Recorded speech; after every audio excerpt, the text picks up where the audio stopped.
Stonehenge के पत्थर। भले ही विज्ञान ने आज कितनी तरक्की क्यों न कर ली हो, फिर भी उसके सामने चुनौतियों का पहाड़ हमेशा ही मुंह बहाए खड़ा रहा है। इसी श्रृंखला में ऐसे ही कुछ रोचक विषयों की बात की जाएगी जो आज भी विज्ञान के लिए अबूझ पहेली बने हुए हैं। इसी पहेली की पहली कड़ी में हम बात करते हैं ब्रिटेन की धरती पर पाए गए स्टोनहेंज के रहस्यमय पत्थरों की। यह एक प्रागैतिहासिक काल का ऐसा स्मारक है जो चट्टान के विभिन्न टुकड़ों को जोड़कर बनाई गई वक्राकार आकृति है, जो मिलाकर एक बड़े से गोले के समान दिखाई पड़ती है। बहुत से खगोल शास्त्री इसे एक प्राचीन खगोल वेधशाला के रूप में मानते हैं, जिसकी संरचना इतनी जटिल है कि इसे एक प्रागैतिहासिक कंप्यूटर भी कहा जाता है। ये स्मारक दक्षिण इंग्लैंड के सैलिसबरी के मैदानी इलाकों में स्थित है। ये पत्थर लगभग 13 फीट ऊंचे और बलुआ पत्थरों से बने हुए हैं। ऐसा माना जाता है कि इनकी आयु 4000 वर्षों से भी अधिक है। पुरातत्व विज्ञान के अनुसार स्टोनहेंज के पत्थर ईसा से 2750 वर्ष पूर्व के हैं। एक मान्यता के अनुसार इनका निर्माण ब्रिटेन और गाल के druid पुजारियों ने किया था, लेकिन आधुनिक पुरातत्व शास्त्री इससे सहमत नहीं है।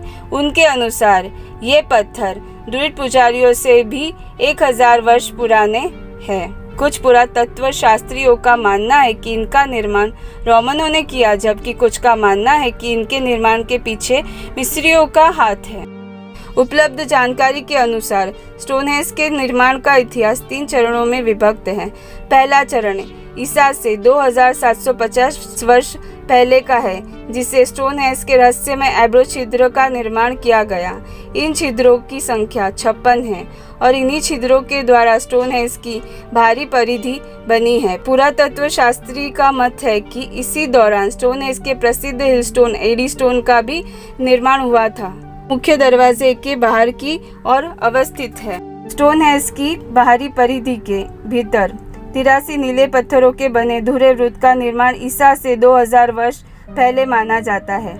ऐसा माना जाता है कि ये पत्थर हैम्फर से मंगवाए गए थे, जो कि लगभग 4 टन वजनी थे। स्टोनहेंज में पाई गई कुल्हाड़ी आदि भी इसी पत्थरों की बनी थी। इससे यह पता चलता है कि उस दौरान इन पत्थरों को काफी पवित्र माना जाता था। तीसरे चरण में स्टोनहेंज में 75 विशालकाय बलुआ पत्थरों को वहां पर लाया गया। ऐसा माना जाता है कि ये पत्थर एवबुरी से 20 मील दूर के इलाके से लाए गए थे। इसके बाद इन पत्थरों को तराशा गया और तत्पश्चात इन्हें लगभग 18 इंच की ढाल वाली जमीन पर स्थापित किया गया। खगोल शास्त्री एडवर्ड ड्यूक के अनुसार स्टोनहेंज का पूरा स्मारक सौर प्रणाली को प्रदर्शित करता है और उसमें स्टोनहेंज शनि की कक्षा के समान है, जबकि नॉर्मन लायकर के अनुसार हिल स्टोन की स्थिति ग्रीष्मकालीन संक्रांति मीड गर्मियों की संक्रांति को प्रकट करता है। लेकिन यदि उसे इससे उल्टा करके देखा जाए तो यह शरदकालीन संक्रांति मीड सर्दियों संक्रांति की स्थिति दर्शाता है।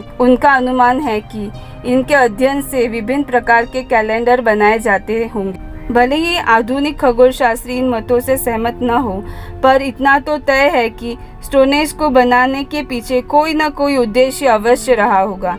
लेकिन वह उद्देश्य क्या होगा, यह भी खगोल शास्त्रियों के लिए चुनौती बना हुआ है।